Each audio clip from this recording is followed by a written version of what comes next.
there, my brothers and sisters. It is I, Joe, the Jesus Guy, once again with another episode of Spiritual Breakfast. We're going to do two today. This one, and you're going to see another one after this one. With this one, we're going to be talking about God's desire to communicate with us. God desires to communicate with us all the time. Go with me to Psalms 139, verse 7. And we're also going to go read verse 26. Verse 7. Where can I go from your spirit? Or where can I flee from your presence? 23. Search me, O God, and know my heart. Try me and know my anxieties. God answered the songster's question in Jeremiah 23 and verse 24. God told him, can anyone hide himself in secret places? So I shall not see him, says the Lord. Do I not feel heaven and earth? When we cannot understand ourselves or comprehend our feelings, God invites us to take our internal struggles to Him and ask Him for insight. He understands what we do not. He knows what we do when we do not. When we don't know, God knows. When we don't understand, God understands. How many times have you heard someone say, or said yourself, why would God want to speak to me? Why would God want to speak to me? I'm not a preacher, or I'm not in a full-time church service, so why does God want to speak to me? Well, the truth is, we are all saved by grace. We are all washed and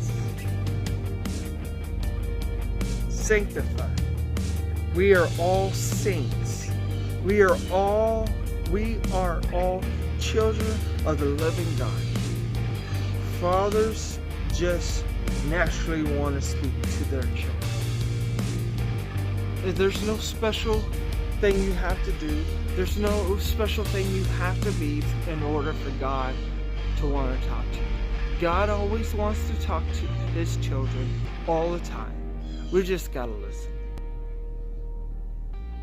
Unfortunately, we often see ourselves in unworthy light, and we wonder why a great, magnificent God would ever want to speak to us. In that case, God could scream into our ear, but we would not hear Him. We must see ourselves as God sees us, that is, as children who need Him to speak, who need to listen, who need guidance every day of our lives. If we have a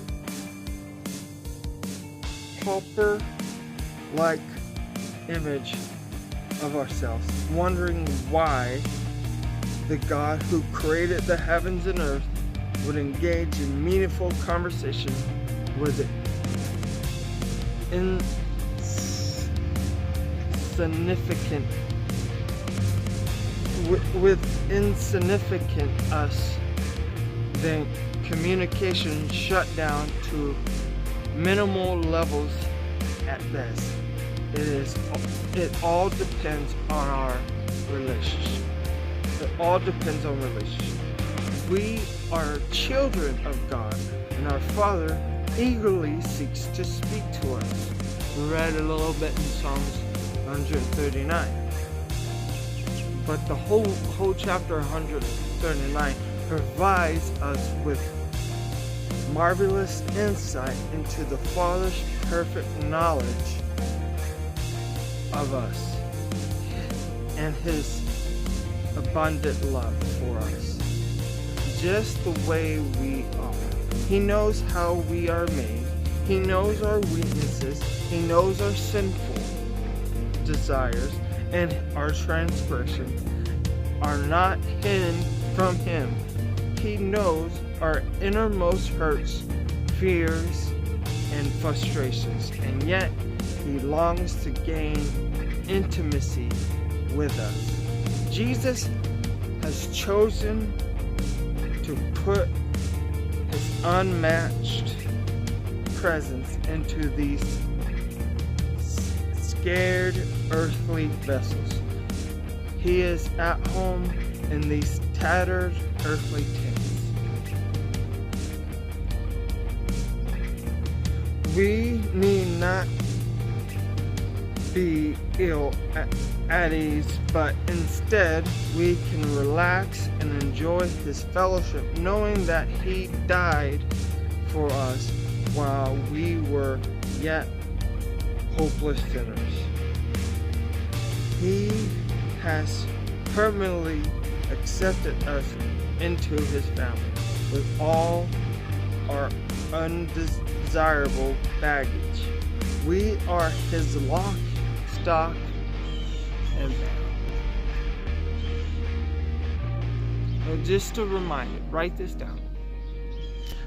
Fathers just naturally want to speak to their children. I want to thank each and every one of you for watching. I want to say may God bless you throughout your whole day. I love every single one of you. And I'll see you next time. Bye.